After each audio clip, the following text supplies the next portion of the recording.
Well, one of Australia's richest men, Andrew Forrest, has attempted to broker one of the country's biggest mining deals. The deal would give his company, Fortescue Metals Group, access to a sizable piece of land in Australia's mineral-rich northwest. But so far, Mr Forrest hasn't been able to reach agreement with Michael Woodley. He's an elder of the Indigenous people who effectively hold native title rights to the land in question. Tonight, Four Corners looks at what's gone wrong. Let's hear a taste from both key players.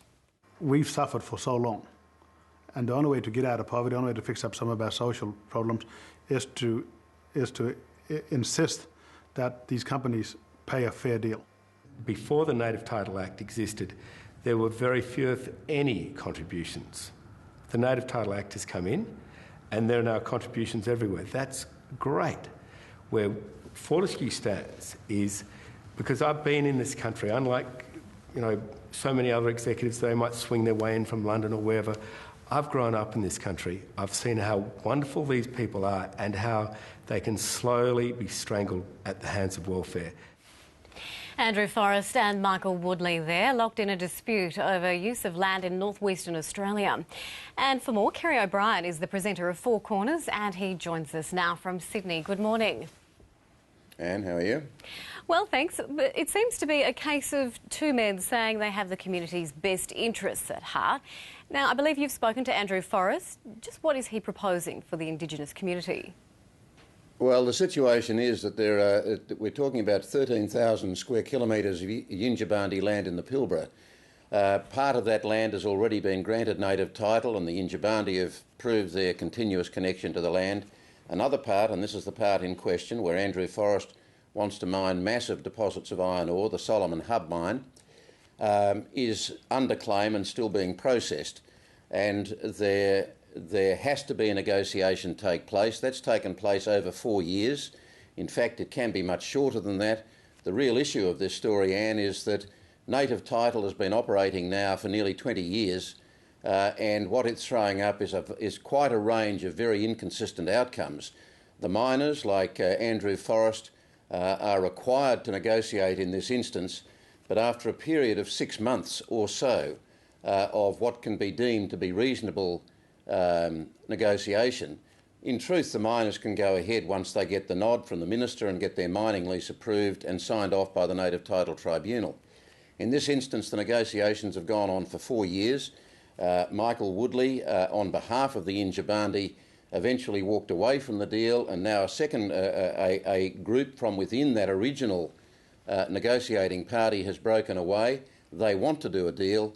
Andrew Forrest, who on the one hand has established an employment covenant across Australia quite separate to what we're talking about here, where he is the driving force behind a goal of establishing 50,000 jobs for Aborigines around Australia across a range of industries. On the other hand, in dealing with the Yinjibarndi, is taking a quite tough approach, and he says he does that because he doesn't want to see mining welfare.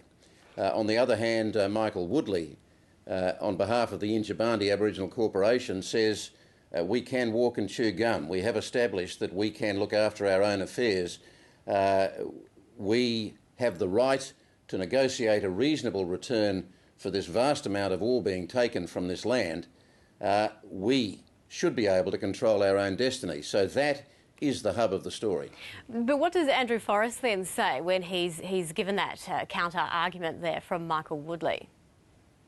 Well, he won't budge on the fact that he's not prepared to offer a royalty in the same way as some of the other big miners. For instance, Rio has done a deal recently based on, I think, 0.05%, and that royalty moves with the value of the iron ore that's extracted. What Andrew Forrest does in his native title negotiations, and he's done others before this one, is to cap the amount, and in this instance it's a cap at $4 million a year, plus another 6.5 or up to another 6.5 in jobs and training and potential housing. But he says if he goes any higher than that, he's actually not doing Aborigines a service, that it becomes mining welfare and gets squandered. Michael Woodley says that's paternalism. And of course, Michael Woodley wants it to be uncapped. Is that perhaps because, looking into the future, I mean, there are potentially hundreds of hundreds of billions of dollars worth of minerals in the ground that could be tapped into. Fortescue Metals are talking about taking out something like 60 million tonnes of iron ore per year. That is currently being sold at, I think, $1.70 a tonne. Andrew Forrest says the real value as it leaves the port is $120. But even at $120 a tonne, that values the estimated deposits in the Solomon Hub at something like $280 billion on current values. And Andrew Forrest says, well, the deal I'm offering would give the Yindjibarndi people something like $400 million over the life of the mine, which is 40 years. But that's 400 million against 280 billion. It's a complicated story, and there are arguments on both sides here. But the fascination, I think there are two aspects. One, the story of Andrew Forrest himself and his record with Aboriginal people versus this deal. And secondly, the whole issue of native title and whether the outcomes that are being negotiated are what the writers of the legislation had intended in the first place. And there's a real risk that the Yindjibarndi Aboriginal Corporation could miss out altogether if they don't have some agreement. What's happening with the rival group that's trying to intercept there? Well, the second group, which is the Wurrumurra Yindjibarndi Aboriginal Corporation, have essentially agreed to a deal with Andrew Forrest. What now needs to be resolved is what the legal status of that deal is, what the legal status of one group is over the other group. There are legal proceedings to endeavour to resolve that one way or the other. But the bottom line is that it's a rather unseemly process. The community itself has been divided. It's become a very acrimonious situation. The locals there say that it will be a very, very long time before those divisions are healed. And the outcome right at this moment, you'd have to say, is a big question mark. Kerry O'Brien, thanks very much, and we'll look forward to Four Corners tonight. Thanks, Anne.